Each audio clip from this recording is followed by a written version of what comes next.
You guys ready? You're ready, okay.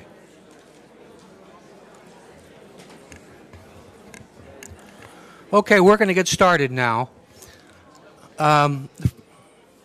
Please. For those of you who don't know me, I'm Phil Giraldi. I'm Executive Director of the Council for the National Interest. When I was preparing for this panel, I was going to start with a joke about what you get when you get 4 CIA officers in a room together. But unfortunately, there are only 3 of us. Michael Schur was not able to attend and won't be participating, but we have, in my 2 colleagues here, former extremely senior members of the Central Intelligence Agency. And we're going to talk about various aspects of Israel as an ally. Is Israel an ally? How do you define an ally? What really is the situation in terms of relationships between countries, and what does one expect in an alliance? We're going to start with Paul Pillar. Paul was a national intelligence officer, and more recently he's been teaching at Georgetown University. He has an extensive resume. I would recommend that you look at the back of the program we gave you, and we will start from there. Thank you very much.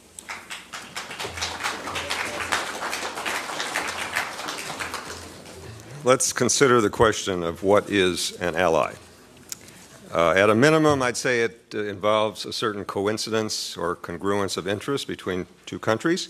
But more than that, it implies that the relationship itself has positive value in that one country is willing to do certain things that it would not otherwise have done on its own because the alliance exists and because the other country would like it to do that, with the implied quid pro quo that the other country is going to do some things it wouldn't otherwise do in favor of the interests of the first state. Mutual assistance, back-scratching.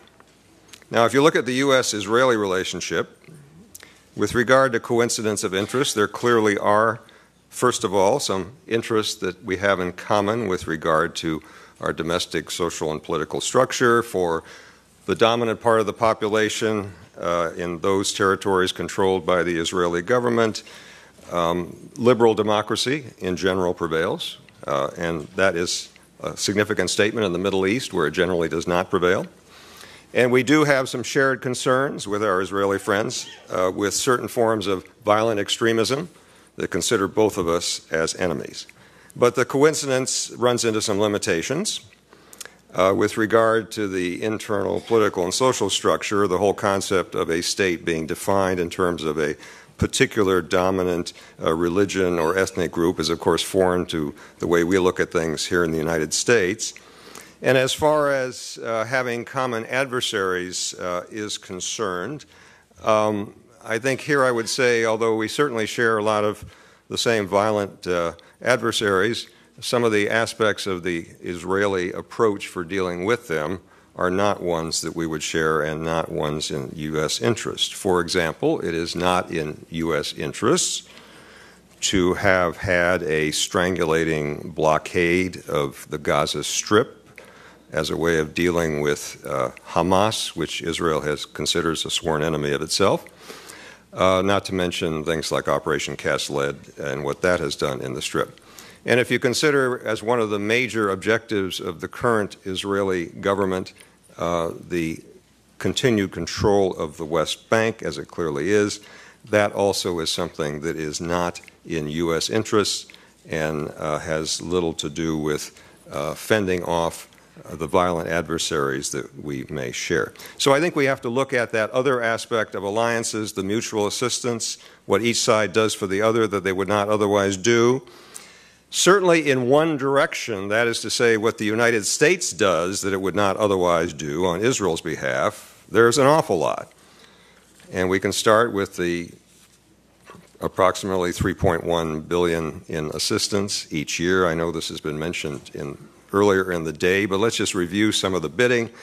The total amount of U.S. aid provided to Israel through the years is $118 billion in uncorrected or unadjusted dollars, or adjusting for inflation, approximately $234 billion, or about a little more than $250 billion. This is going to a country, the recipient country, that has a per capita income of about $33,000 a year, which makes Israel one of the 25 richest countries in the world. That is a higher average income level than for the European Union as a whole. As far as military strength is concerned, which is something we would immediately turn to when we talk about security issues, there's no question that Israel is the preeminent military power in the region. We are all aware of its nuclear arsenal, but at the conventional level, the qualitative edge that the Israelis have enjoyed and has accounted for their splendid victories in the past has, if anything, grown greater as Arab armies and their equipment have rusted, which I think is the appropriate description of something like the Egyptian army. So if there were a new military contest between Israel and any of its neighbors, it would be, quite frankly, no contest. And it's hard to imagine any of its adversaries even getting so far as those first few days of the 1973 war, when, by virtue of surprise, before things were reversed, the Egyptian army managed to score enough successes so that Anwar Sadat would have, could stand tall and with respect start the peace process that he did. Now, this kind of aid has all kinds of opportunity costs for us American taxpayers. Besides reducing the debt, which we always hear about, let me just throw out a couple of approximate equivalent opportunity costs that we could do with that $3.1 billion annually. For example, the U.S. Army, which, as you've probably read about, is having to shrink quite a bit because of budgetary stringencies, could field about 6 more combat brigades. That dispute we had a couple of weeks ago about the military pension cost of living thing that almost brought us again to another debt ceiling crisis, this money would pay for that, the money involved, 5 times over each year. Or for those of you who don't like the military stuff, we could put 400,000 more American children in the Head Start, or thinking about that infamously crumbling infrastructure we've got, probably repair an average of over 3,000 of the more than 140,000 bridges that are deemed to be in need of repair in this country. Well, you get the point. And then, of course, beyond the material assistance, there are all the lonely votes in the United Nations and other providing of political cover to Israel whenever its activities or policies have become the subject of international condemnation. And this is certainly something the United States would not have done were it not for the alliance, or its half of the alliance, and they have resulted in substantial political and diplomatic costs for the United States. You look in the other direction of what assistance is being provided from Israel to the U.S., and it becomes far harder. In fact, it's hard to find much of anything at all that fits the description, which I mentioned before, of something that the ally would not otherwise be doing on its own behalf anyway.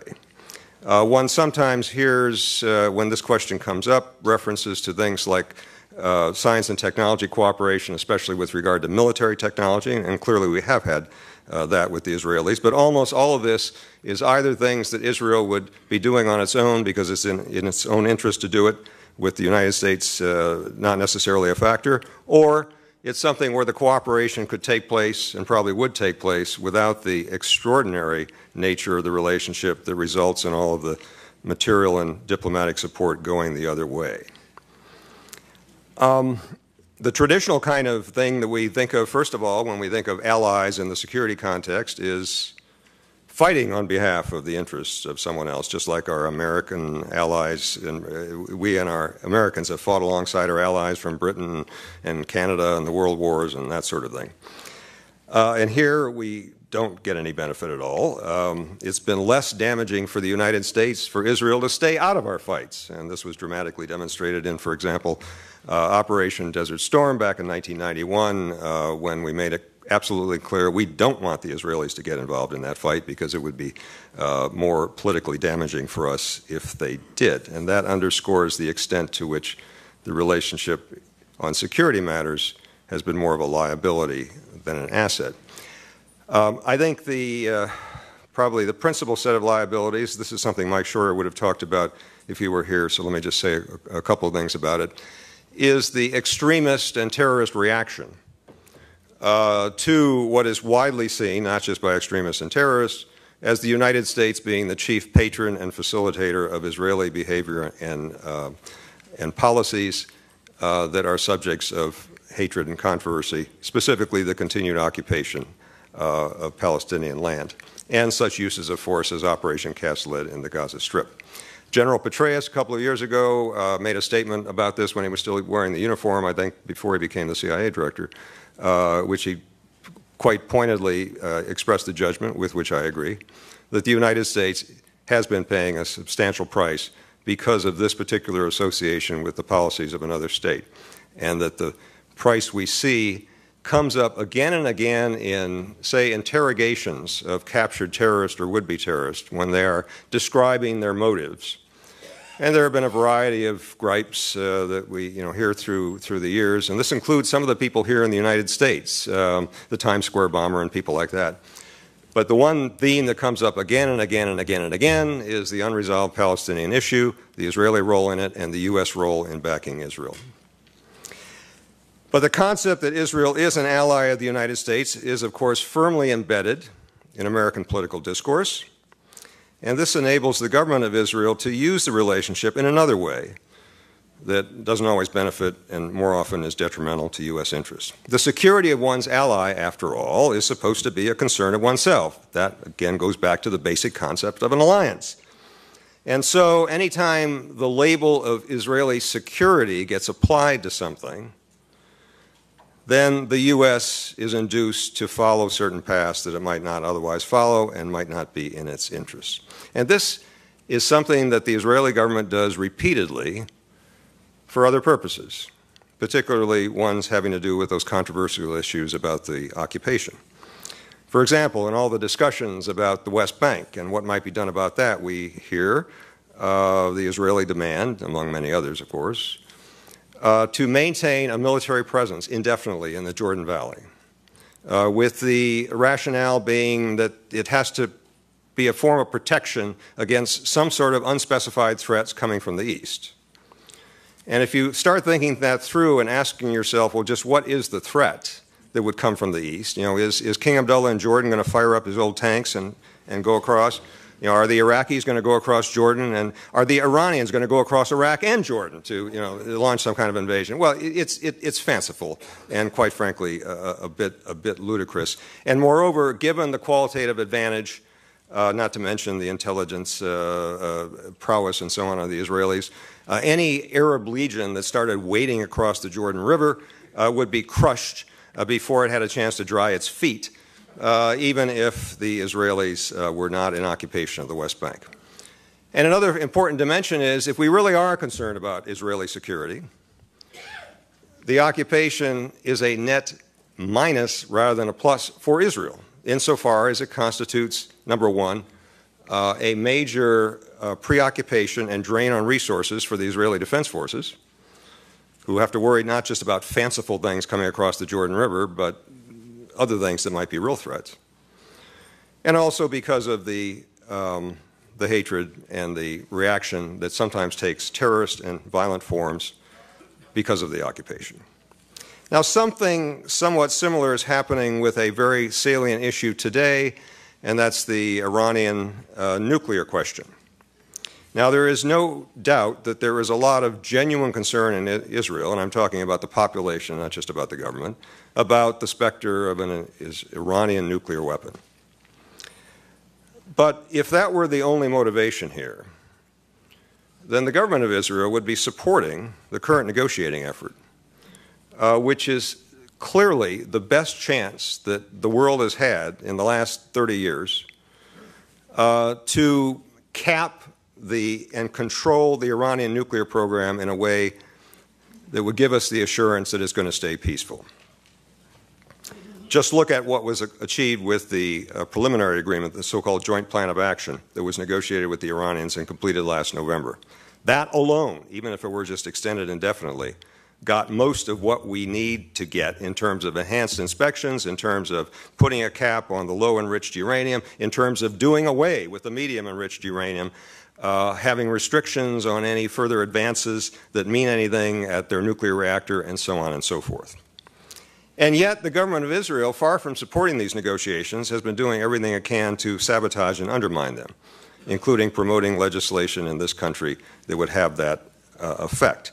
And so one has to conclude that the Israeli policy here is not driven just by a concern about an Iranian nuke. It's driven by other objectives. The main objective, as I would describe it, is to keep in play the issue of a possible Iranian nuclear weapon, because that immediately can be translated into Israeli security. Now, never mind that, if, contrary to the current policy, Iran ever were to build a nuke, this would be one nuke against the 200 or however it is that Israel has. We still are within reach very much of that objective of securing an agreement that gives us confidence that there never will be an Iranian nuke. And yet, the major theme, probably the single overriding theme in national and foreign and security policy that the current Israeli government has propounded is the anti-Iranian theme. And if you listen to the Israeli Prime Minister's speech that he gave a few blocks away at the convention center earlier this week, the first half of the speech was all about how awful Iran is. Now, a lot of what he said, even if you believed it, still does not lead to the conclusion that we ought to undermine the negotiations aimed at making sure we don't have an Iranian nuke. If anything, if you believed it, that's all the more reason to hope that the negotiations succeed rather than to sabotage them. But let me just mention a couple of things that the Prime Minister said, because he really has been straining to make the case. I mean, he refers to the Iranian nuclear weapons program. Well, according to the U.S. intelligence community, Iran has not decided to build a nuclear weapon, and any of their weapons design work was ended over a decade ago. He also said, I'm trying to get almost his exact words here, that Iran publicly calls for the destruction of Israel. I'm pretty familiar with Iranian public government statements, and I have a hard time finding anything. There was one thing that the former president, Ahmadinejad, said a few years ago that got mistranslated into you're wiping Israel off the map or something like that. If you ask the current Iranian government what their perspective on this is, well, the Iranian foreign minister, Mr. Zarif, said if the Palestinian issue can be resolved, he foresees actually having full diplomatic relations between the Iranians and the Israelis. I'm not predicting that's going to happen anytime soon, but it certainly shows you how far from the truth is any statement that Iran publicly calls for Israel's destruction. And then the Prime Minister said, as another example, Iran continues to build ICBMs. I don't know how to put this, but the most charitable way is that's flat rate false. Insofar as anything we know, there's no indication they're doing anything with ICBMs or even IRBMs, the next lower range. They do have medium-range ballistic missiles, but even on those, they haven't been doing much in the way of testing or development so far. So what does this, all of this constant drumbeat of this Iranian specter do for Mr. Netanyahu's government? Well, it serves as the best kind of distraction you possibly could have from things that the Prime Minister perhaps would rather not talk about, some of which have been the subject of earlier presentations here today, such as the occupation. It keeps Iran ostracized. It keeps it as an international pariah and therefore is not going to be a competitor for influence with Israel in the Middle East. And in particular, it precludes any competition for U.S. attention as a partner in things where we might want to work with other governments, and not just with the Israelis in this region, to advance our interests. And however much Iran may still be an adversary in other respects, the fact is we actually have some parallel interests with them with regard to things like stability in Afghanistan, where some of you may recall there was a brief window back in 2000 and 2001 in which we were actually working closely, our diplomats and Iranian diplomats, to bring about political change and transition and the installation of the Karzai government in Afghanistan. That lasted for just a few months before our president declared the axis of evil. And members of the neocon persuasion told Iran, take a number. We're getting Iraq first, we'll get you next. All of this runs very much counter to the U.S. interests, both with regard to complicating the effort to get that agreement to make sure that the Iranian nuclear program stays peaceful, and also by constraining U.S. diplomacy throughout the region and preventing us from doing things like talking to the Iranians about how to keep Afghanistan stable. My concluding thought about all this is that not just with regard to the U.S.-Israeli relationship, but indeed our relationship with any other countries, ones that we might call allies or ones that we might call adversaries, that it would be better just to forget about those labels and look at specific interests and where a particular country can help us and where it doesn't help us with regard to things that are important to us. And U.S. foreign policy and national security would be much better served if we did that. Thank you very much.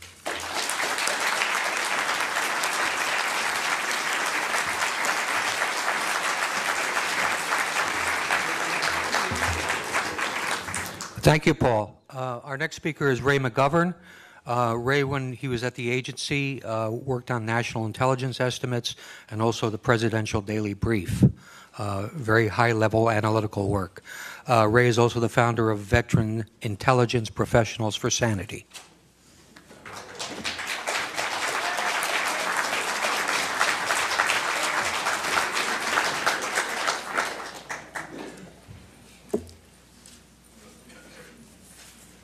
As I look out at this room, I see a lot of gutsy people, but no more gutsy than Medea Benjamin, who's with us here. Medea, are you in the house? It's sort of painful for Medea to stand up because they dislocated her shoulder for her, and I know how painful that is. Welcome back, Medea.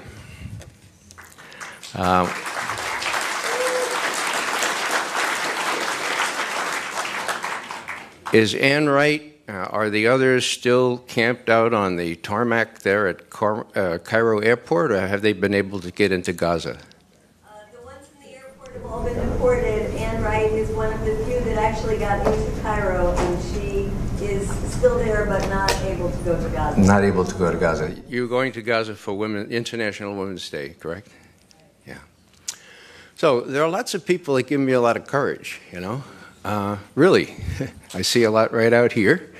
And I wear this bracelet that Rachel Corrie's dad gave me all the time.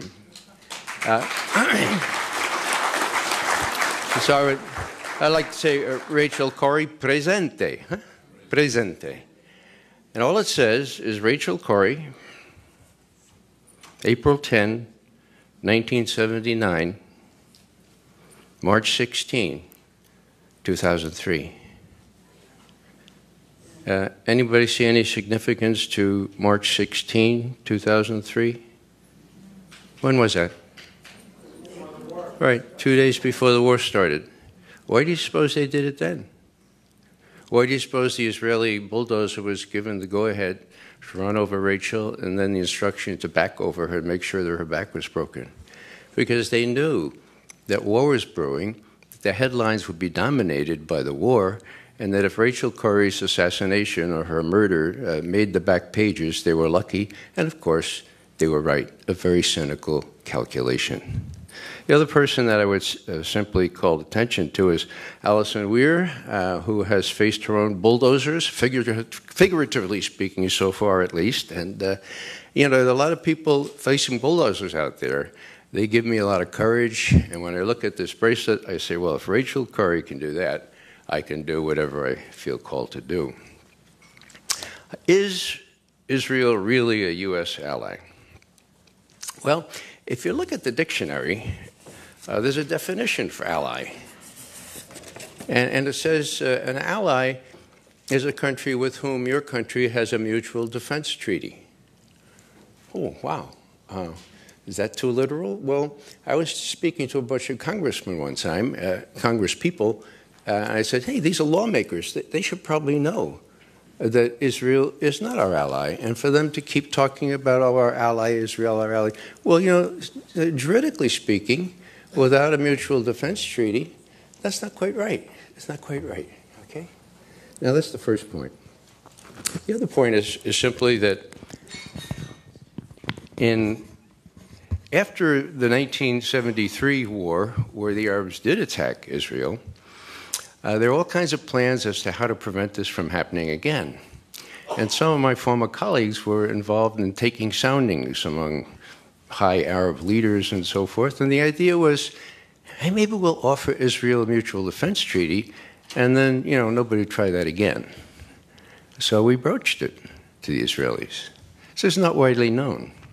And the Israelis said, well, that's really sweet. Thank you very much, but no thanks. Now, why do you suppose a country would turn down a mutual defense treaty with the strongest nation in the world?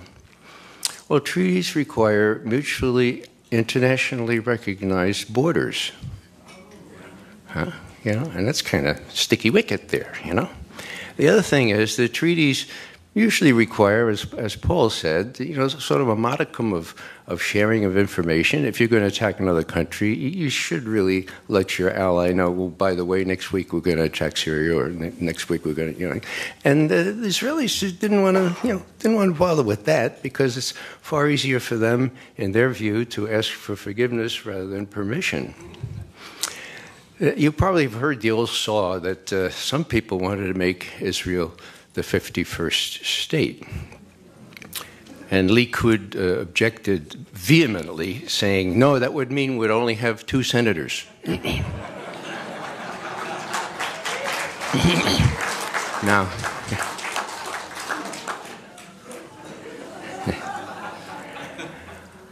I had an old Russian teacher who used to say this point, what are you laughing?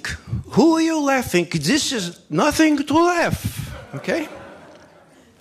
She couldn't get it, the laugh was not really a transitive verb in English, but, this is really nothing to laugh. Is Israel a U.S. ally? Well, I had a chance to raise this issue directly on C-SPAN. It happened in June of 2005.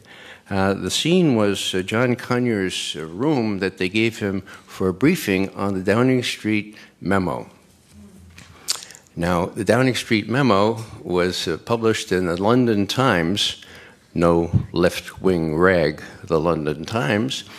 It was a literal rendition of what Sir Richard Dearlove brought home to London after he talked with George Tenet, the head of the CIA, and was told, A, the president had decided to attack Iraq.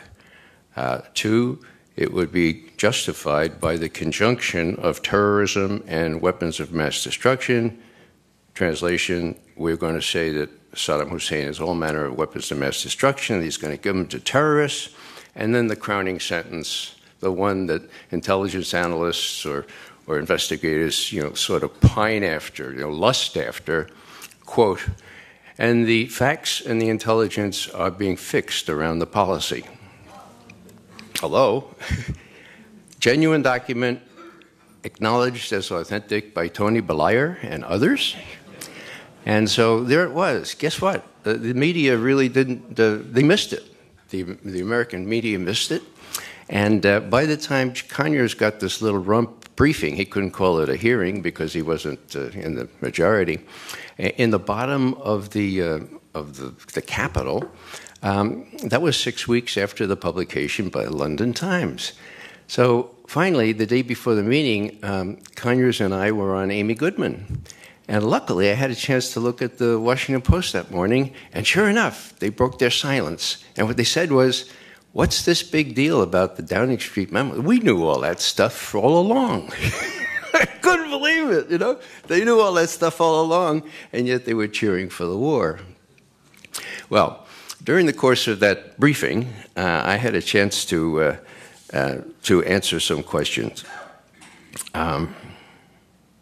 Since there were no weapons of mass destruction, and since there were no ties between Iraq and al-Qaeda, the Congress people who kept coming in, there were about enough seats for 10 or 12 of them. They were all Democrats. They kept coming in and switching around for, people could stay for 5, 10 minutes. One of them, Jim Moran of Alexandria, finally said, well, could somebody help me out here? I mean, it wasn't weapons of mass destruction. It wasn't terror. So what was it? I mean, hello, what was going on here? And so I looked around and I saw that nobody else was, none of the other panelists were really interested in answering that. So I said, well, I've been lecturing around to the universities, and I use an acronym, OIL. And the Congress people looked at me, and I said, O for oil, I for Israel. I never saw the like of it. The Congress people, a lot of progressives there, all froze up. And I said, well, that's interesting. And I said, L for logistics. Logistics for the permanent military. Well, we don't say permanent anymore. Please. What do we say? Enduring. Right. Believe me, if all those enduring young military bases give me a break, what's the difference between enduring and permanent? It just sounds, enduring sounds more endearing, I guess. Anyhow, we were already on to that, okay? They got to be enduring, they can't be permanent, okay? So I went through that, and then I saw, wow, these people are really objecting to what I said about Israel. And so I simply said, well, it's well known that the U.S. and Israel is determined to dominate that part of the world. And I looked at me like this, it was really, and I said, and I'm thinking, wow, here's this C-SPAN cameras, and I'm an intelligence analyst, and I'm not running for anything, and I don't need any money, and I tell it like it is. That's my whole profession. So I said, you ought to realize that not only is Israel not our ally, but General Scowcroft has just got finished telling the Financial News that Ariel Sharon has our president wrapped around his little finger. And that he's got our president mesmerized. So then I said, well, okay, now I'll maybe cease or desist. But it was really quite a exhibition of how delicate, how explosive this issue was, and I was violating the all the rules of what you say when the cameras are on. John Stewart, by the way, my children told me John Stewart referred to all this about 3 days later and said, that McGovern. He was violating the rules for acronyms. You can't have an acronym that spells out the word that you really mean, oil, that's wrong. And he ranted for about 5 minutes. I was just delighted. There was the OIL right there. So now the military, permanent or enduring military bases, well, we didn't get them, did we? So that one's sort of by the board. Oil, I don't think anybody in this room, I hope not anyway, will argue that if Iraq didn't sit on all that oil, that we would have gone in there anyway. I don't think that's... So what about the Israeli thing? Well,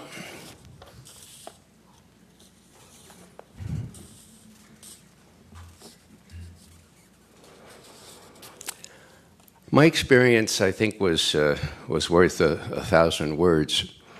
When I get finished, I had got a little telephone call to be on Lehrer, and I'm walking across the mall, and one of the correspondents that was covering us in this little room in the Capitol puppy-dogged after me, asking me why I was anti-Semitic, I said, I'm not anti-Semitic, I'm from the Bronx.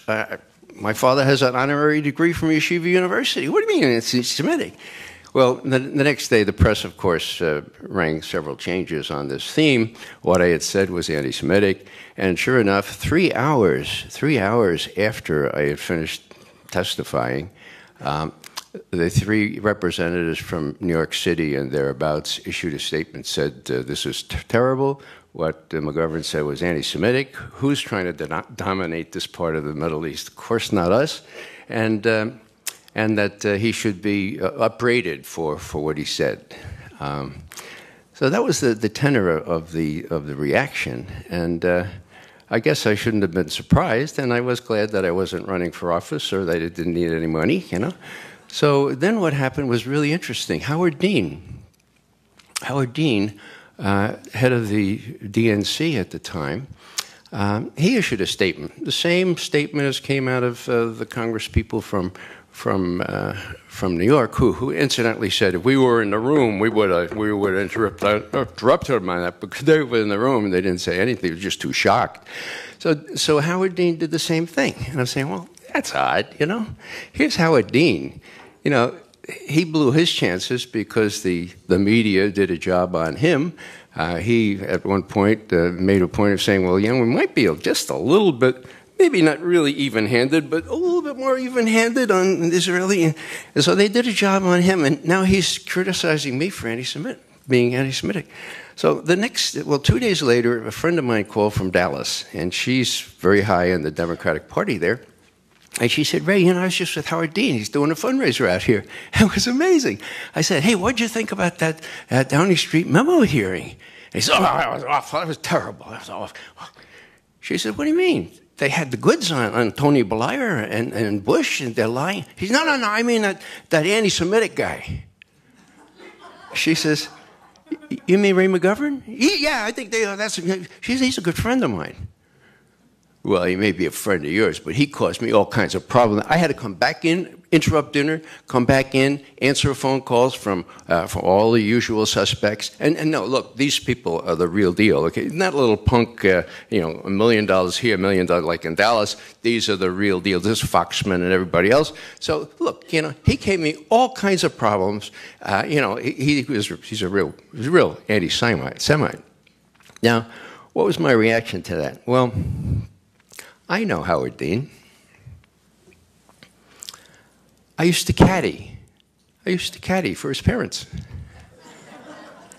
And I watched him as a little twerp with his Madras shorts and his alligator shirt on, trying to learn how to play golf, you know? Now, the thing is that this was at a very exclusive golf course on the dunes of the Atlantic in East Hampton, Long Island, okay? Now, what does that mean? Well, for those of you not from New York, maybe you don't know what exclusive is. All right? Well, all right, maybe you do, okay? That means that Howard Dean couldn't take his wife to lunch at the Maidstone Club. And I'm going, oh, you know, it doesn't help to be Irish, you know, when you get angry. So, luckily, people reined me in and told me, look, they're trying to make it about your anti-Semitism, Ray. Don't let them do that to you.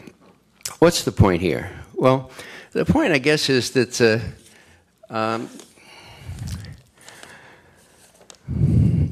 one has to expect this kind of thing, and one has to persist. And what I'd like to do is just go from the general to the particular, just for another minute. I'm running a little. No, I'm doing it right, I guess. We're running out of time. Are we? Okay. All right. All I want to say is that if you run from general to the specific, I had a conversation with Dar Jamal this week. I saw him on Amy Goodman on Tuesday. He was talking about Fallujah. And Fallujah, my friends, is America's shame. America's shame. Depleted uranium, white phosphorus, all kinds of genetic defects. The point I just want to make is, who knows how Fallujah started? Oh, everybody thinks Blackwater guys, right? Yeah. It wasn't the Blackwater guys.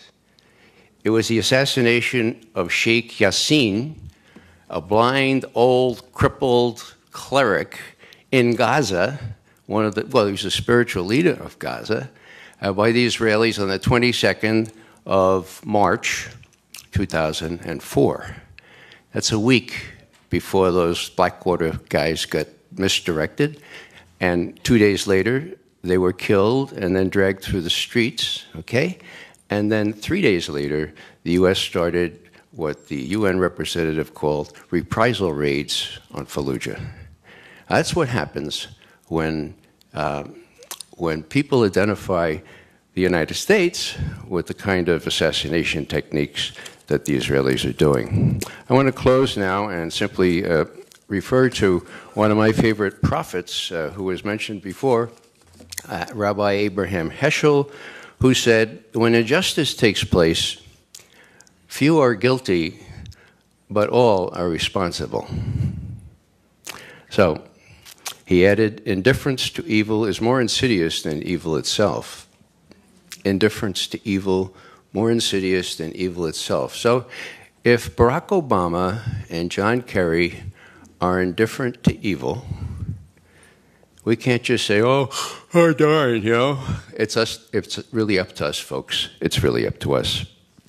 And there's nothing in the Hebrew or the Christian scriptures that urges us to use the imperative voice in addressing God. You know, it seems to me that she's very offended when we use the imperative mood. I think it's idolatry. And so let's do it this way. God bless Palestine. God bless Israel. God bless the rest of the world, no exceptions. And then God bless us too. Thanks.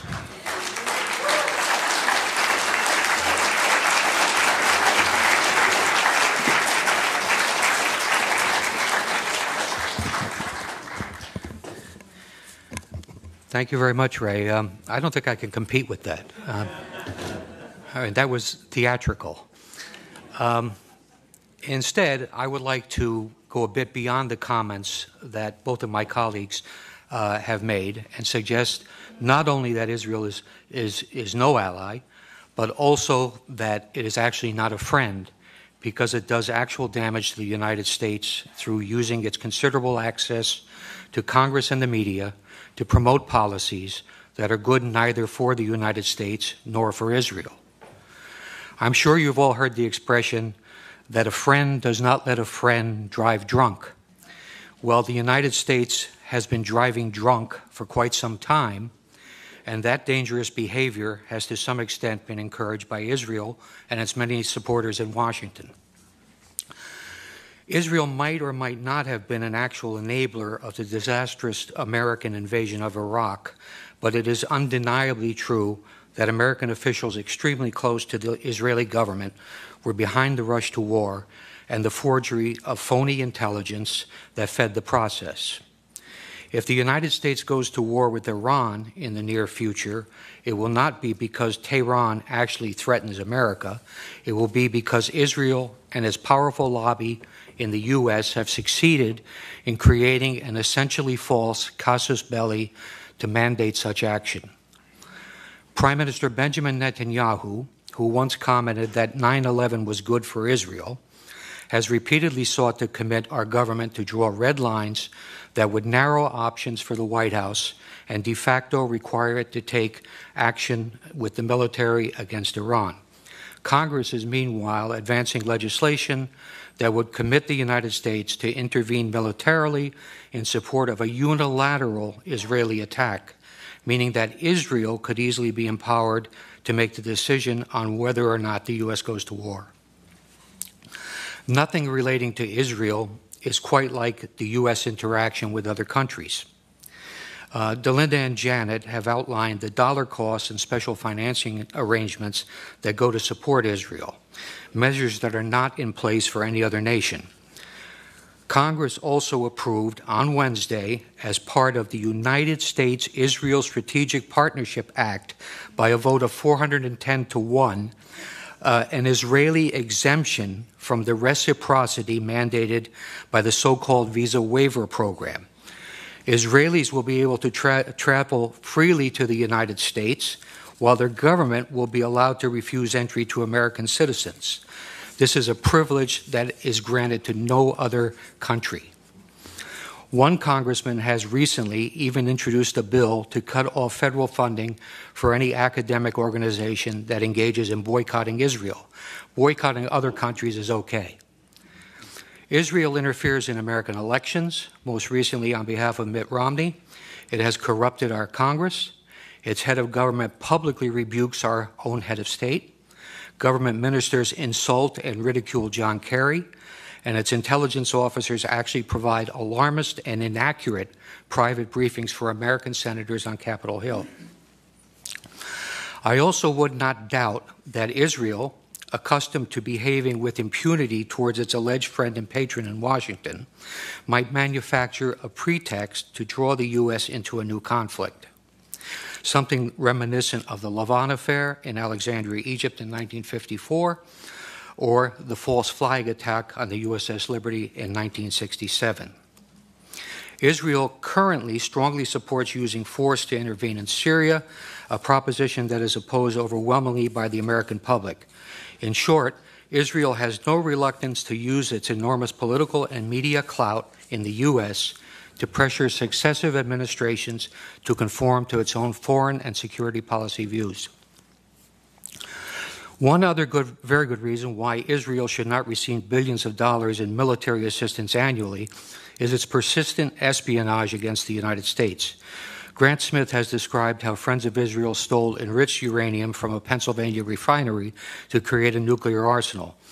More recently, we have learned how Arnon Milchan, a Hollywood producer born in Israel, arranged for the illegal purchase of 800 nuclear triggers. Milchan picked up an Oscar last Sunday without any interference from the FBI. The existence of a large-scale Israeli spying effort at the time of 9/11 has been widely reported, incorporating Israeli companies in New Jersey and Florida, as well as hundreds of art students nationwide. 5 Israelis from one of the companies were observed celebrating against the backdrop of the Twin Towers going down. While it is often observed that everyone spies on everyone else, particularly true if one is referring to our own NSA, espionage is a high-risk business that most countries are extremely careful when they are spying on friends because of fear of blowback. Israel, which relies on Washington for billions of dollars in aid and also for political cover in international fora like the UN, does not spy discreetly, largely because it knows that few in Washington will seek to hold it to account. There were, for example, no consequences for the Israelis when Israeli Mossad intelligence officers, using passports and pretending to be Americans, recruited terrorists to carry out attacks inside Iran, as noted by Mark Perry this morning. Israelis using U.S. passports in that fashion put every American traveler at risk. Israel, where government and business work hand in hand, has obtained significant advantage by systematically stealing American technology with both military and civilian applications. The U.S. developed technology is then reverse engineered and used by the Israelis to support their own exports. Sometimes when the technology is military in nature and winds up in the hands of an adversary, the consequences can be serious. Israel has sold advanced weapon systems to China that are believed to incorporate technology developed by American companies, including the Python 3 air-to-air missile and the Delilah cruise missile. There is evidence that Israel has also stolen Patriot missile avionics to incorporate into its own Arrow system, and that it used U.S. technology obtained in its Lavi fighter development program, which was funded by U.S. taxpayers, to help the Chinese develop their own J-10. The reality of Israeli spying is indisputable. I might cite the names of Jonathan Pollard, Ben Ami Kaddish, Stuart Nozet, and Larry Franklin as spies for Israel have been caught, but they are only the tip of the iceberg. Israel always features prominently in the annual FBI report called Foreign Economic Collection and Economic and Industrial Collection. The 2005 report states, Israel has an active program to gather proprietary information within the United States. These collection activities are primarily directed at obtaining information on military systems and advanced computing applications that can be used in Israel's sizable armaments industry. It adds that Israel recruits spies, uses electronic methods, and carries out computer intrusion to gain the information. A 1996 Defense Investigative Service report noted that Israel has great success stealing technology by exploiting the numerous co-production projects that it has with the Pentagon. It says, placing Israeli nationals in key industries is a technique utilized with great success. A General Accounting Office examination of espionage directed against American defense and security industries described how Israeli citizens residing in the U.S. had stolen sensitive technology to manufacture artillery gun tubes, obtained classified plans for reconnaissance systems, and passed sensitive aerospace designs to unauthorized users.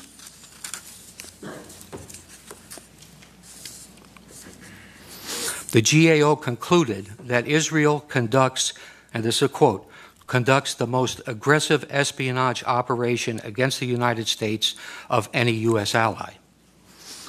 In June 2006, a Pentagon administrative judge overruled an appeal by an Israeli who had been denied a security clearance. If you can imagine that, an Israeli with a security clearance at the Pentagon. But anyway, they overruled him when he appealed it, and said the Israeli government is actively engaged in military and industrial espionage in the United States. An Israeli citizen working in the U.S. who has access to proprietary information is likely to be a target of such espionage. More recently, FBI counterintelligence officer John Cole has reported how many cases of Israeli espionage are dropped under orders from the Justice Department. He provides a conservative estimate of 125 viable investigations into Israeli espionage involving both American citizens and Israelis that were stopped due to political pressure. So the answer to the question, is Israel an ally of the United States, is most definitely no. Is it even a friend? Well, I suppose there are all kinds of friends in the world, but if you judge Israel by its record on how it interacts with the American government and people, I think the answer would also have to be no. Thank you.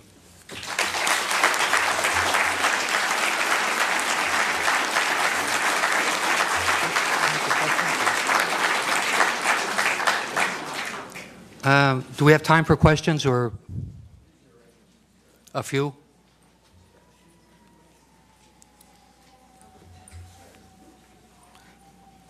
Okay.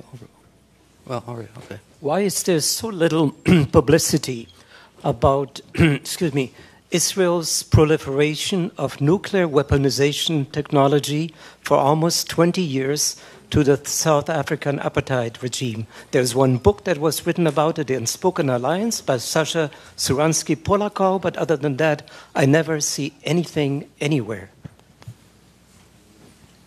Well, obviously that is something that is well known if you know where to look. But it's something that's not very much discussed because I think it raises the whole issue of the apartheid regime and another apartheid regime. So that's why I think the U.S. media tends to avoid it. But, yeah, I mean, it is, as you point out, there's been a book written about it, and if you go on the Internet, you certainly could find out all about it. Anyone else?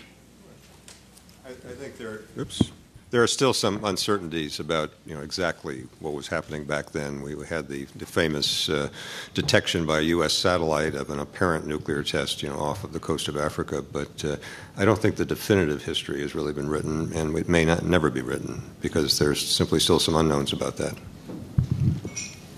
Anyone else?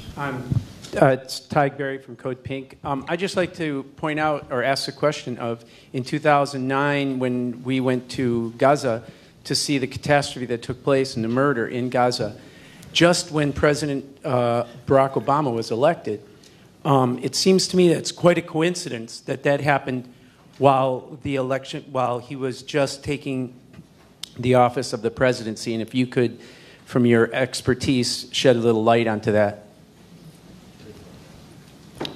Gaslit. Yeah. I don't have a really good insight in terms of everything that governed the timing of the Israeli decision. I think I'd be skeptical that it was revolved mainly around the U.S. election calendar. I expect it had at least as much to do with the dynamics that were going on in Gaza itself. But I would not want to venture an answer beyond that. We have to get you a microphone. Hey, Phil, I'd like to respectfully disagree with my colleague here. I don't remember the conditions on the ground, but here was Bush as a lame duck, and here is Obama coming in. Didn't they stop the attacks like the day before Obama came in? I mean, hello, there was nobody in charge. Bush didn't give a rat's ass, and Obama didn't have to do anything. So it seemed to me, maybe I'm overanalyzing it, but it seems to me very, very crass and, kind of the worst kind of stuff to be doing all this. 1,400 Palestinians killed to 9 Israelis.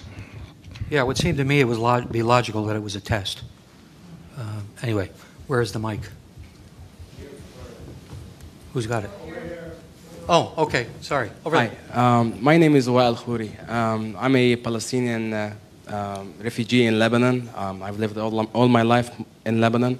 After hearing all of you guys today, I feel that experience have had a lot to do with how it led to your opinion right now, especially with all what we have seen from Israel in the past decades, in the past years.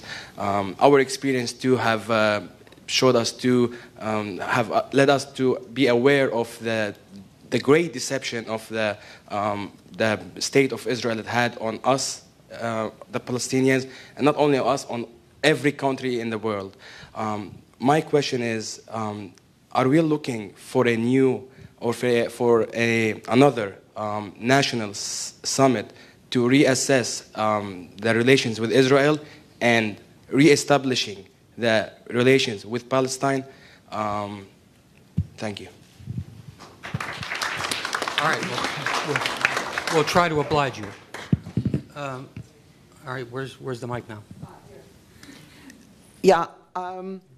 I know that in the last 7 to 8 months, people at this conference, some of the speakers have played a very important role in taking us out of the danger of another new war in Syria, and also have recently spoken out on what I consider a very, very serious danger, a confrontation with Russia, a new Cold War brewing on the issue of Ukraine, regime change. Earlier we heard a lot about the neoconservatives, and they are really active in pushing the United States in this direction. In the last week, we've heard sanctions against Russia, Obama speaking very belligerently against a superpower, nuclear superpower. This is very dangerous. I wonder if Mr. Pilar, Ray McGovern, or you, Phil, would talk about these two war dangers, Syria and the Ukraine issue.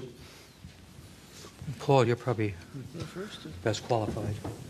Well, this goes somewhat beyond, of course, the topic of the day, and especially the Ukraine problem. I think my only comment would be, well, on the Syria side, you already heard some things by previous speakers with regard to, the Israel side of how that played out. But I think the main thing to take note of, perhaps with hope and optimism for the future, is how our representatives here in Washington heard loud and clear what was the prevailing American public opinion with regard to the use of force in that situation, which demonstrates to me that that still matters, even if there are other preferences on the part of foreign governments. The whole Ukrainian situation, there's so much to play out. I'm not going to try to speculate how that's going to be gamed.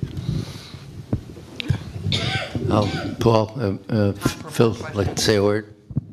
Do we have time for more questions? Allison? We had a hard stop with our wonderful host, the National Press Club. So Yeah. Okay, well, thank you very much.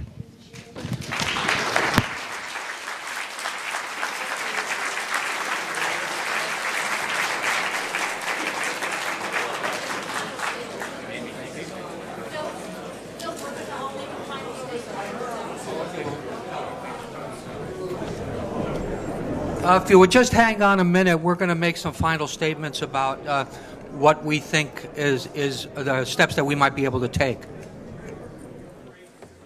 Right. So just briefly, in terms of the search for more information, each organization that sponsored this event, the Council for the National Interest Foundation, If Americans Knew, and the Washington Report on Middle East Affairs, we're going to say a couple of words. But for my organization, the Institute for Research in Middle Eastern Policy, we do extensive research, declassification, and publicity on what you're not going to hear from the mainstream media. A lot of it's published on anti-war and other alternative news sites. So please do sign up for our emails feed at irmep.org.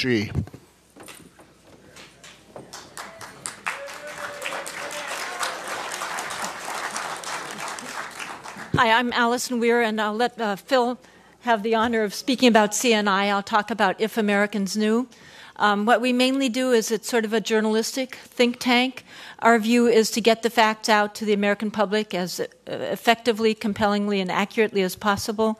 We also speak around the country quite a bit. We're putting up billboards around the country to tell people what's going on, about how much money we give them, that then we hope will also drive people to come to the websites where they can learn much, much more. A lot of people have said, where do we go from here? What should we do next? My answer usually is two things. One thing is we still need to grow this movement of a diverse movement of people that know the facts. There are not enough of us yet. We still need to go out, and all of you who have maybe not done this yet, putting on events in your community where you bring some of the speakers that have been here today. We need to get more information out to the public, to the way I was 15 years ago.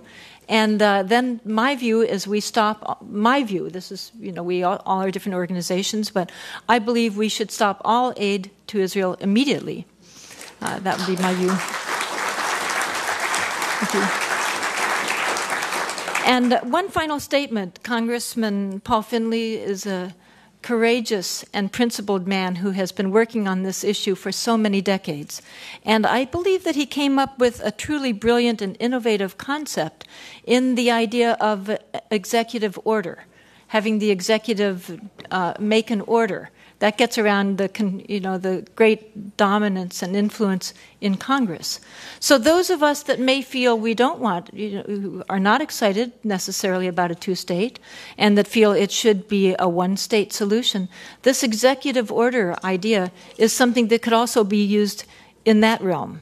So it's an innovative idea that I hope people will explore.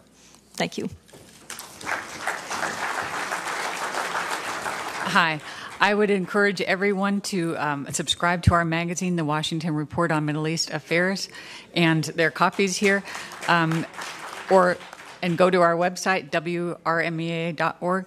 Also, you have the opportunity of buying books outside. All these wonderful writers have their books here, and if you are watching from afar, you can order those books from MiddleEastBooks.com. And finally, I would like to say we've had people come from far away, Japan, Florida, California, all over the world, Michigan, exactly. That really shows we are needing something here. Invite all of us to town halls in your area. We will come, we will talk, and we will change this country. Thank you.